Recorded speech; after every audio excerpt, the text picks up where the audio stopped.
We went out family vacation to Prince Edward Island. I've got 3 older sisters. That's 4 of us crammed in the back of the family station wagon. It was a long summer vacation, I can tell you. One day we stopped in a souvenir store.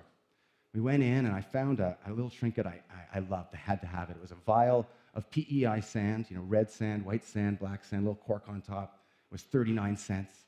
Oh, I needed to have it. Mommy, can I have it? She said no. So I went and asked Dad. Dad, can I have it? Did you ask your mom? Nope. And he said no. So when no one was looking, I just took it, stuck it in my pocket. Got back in the car, and off we went down the highway.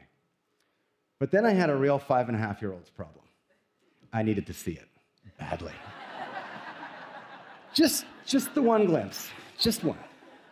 So I fought for elbow room in the back seat and got my hand in the pocket and just got it, just one little glimpse, but as soon as it came out of my pocket, my sister busted me. Dad, he's got it, he's stolen, he's got the thing. Busted. The car stops and turns around, and back we go down the highway to the souvenir store. And out get me and my dad. Can you feel the shame? In we go to the store, and I'll never forget the words he speaks as I hand the thing over. He says, "Look what he's got in his hot little hand." Pee my pants right there. But everything changed a moment later. The clerk looks down at me and she says, "You did what? Do you know that that's a theft? That's a crime?" She starts using words like penitentiary, justice of the peace. I've left guilt and shame long behind. Now I'm in the world of fear and anxiety. It was the end of my criminal career right there. We need the big world out there to rough us up a little bit, to get us to respect it. And Mom and Dad, we can't do that. We're figures of the first world. We can conjure up feelings of guilt and shame in our kids.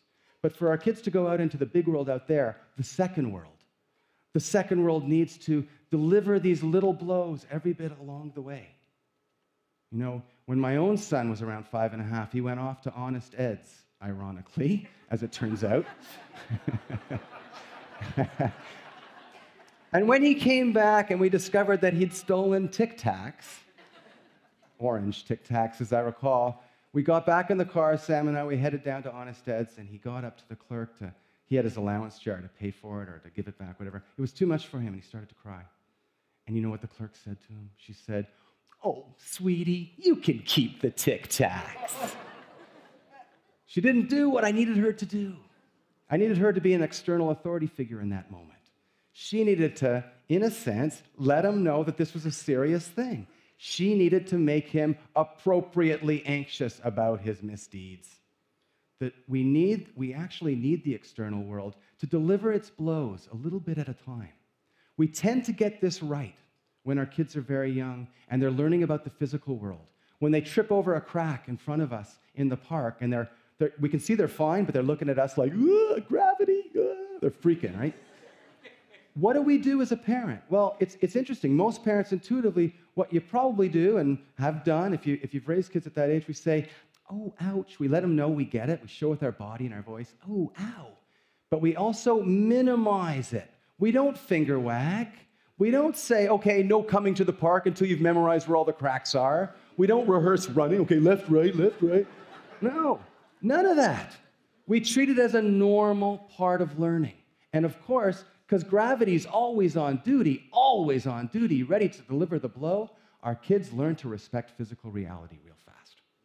But when they get into school and our parental anxieties rise, we have a hard time playing this sympathetic role and trusting our kids, respecting our children, and respecting them in the sense that allowing them to make mistakes. And the respect is, I know that when you make a mistake, you'll learn from it.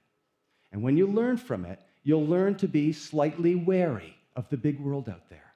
I want you, son, daughter, to go out into the world with a playful attitude, to take on that world creatively, looking for opportunities to do things that are fun and exciting and interesting to you, and at the same time, to be aware that there are risks and dangers and things you have to be careful about and do things about now to take care of later.